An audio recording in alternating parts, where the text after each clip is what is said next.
Welcome to part 3 of the virtual love language, and this one is called visits.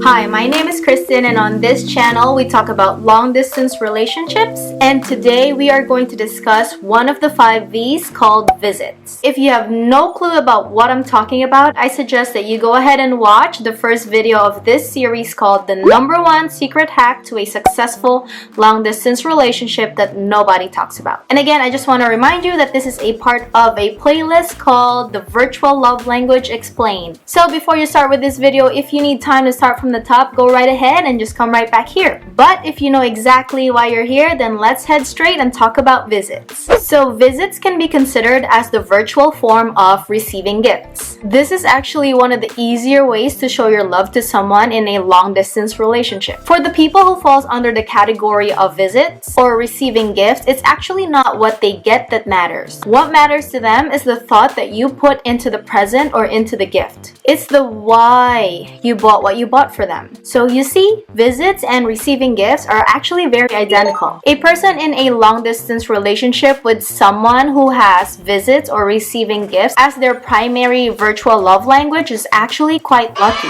Mainly because it doesn't require you to physically appear in order for your significant other to feel loved. In other words, think of your gifts as mini visits from you. They are like little pieces of you. But make no mistake, if you send them a random gift that has nothing to do with them or doesn't add value to their life, then you're definitely doing it wrong. They might end up feeling upset if you buy them makeup if they're obviously clearly into baking. Do it with thoughtfulness. Okay? So the solution here is to buy your partner something valuable, something that they might have wanted for the longest time, or something that they truly need. Then you can send it through mail or delivery. It could be done in surprise or the full knowledge of your partner. Your careful attention to detail with the present is what they will appreciate the most. Any customized or personalized item will definitely hit that sweet spot.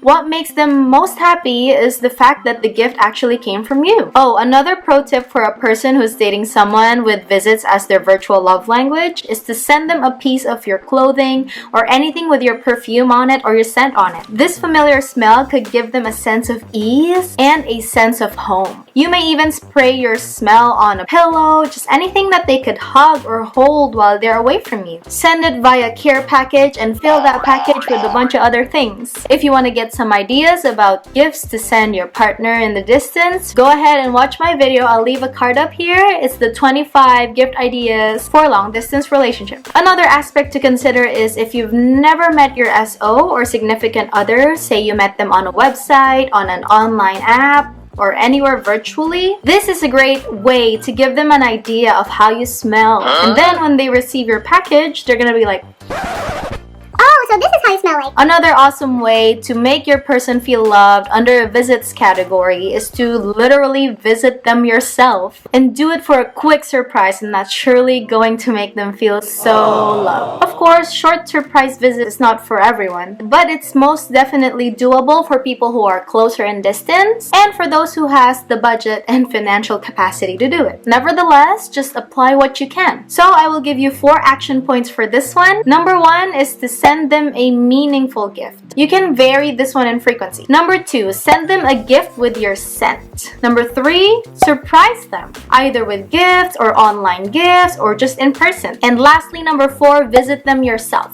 And so that ends visits in the 5 V's of the virtual love language. If you feel that you're a visits type of person, give this video a thumbs up. And if you find this video helpful, consider sharing it to other people. And as always, if you have any inquiries, questions, or suggestions, feel free to leave a comment down below. And for those who want to read more about this topic, go ahead and visit KristenCares.com. And there you can find different articles and blogs talking about long-distance relationships. And as always, I will see you over to the next video.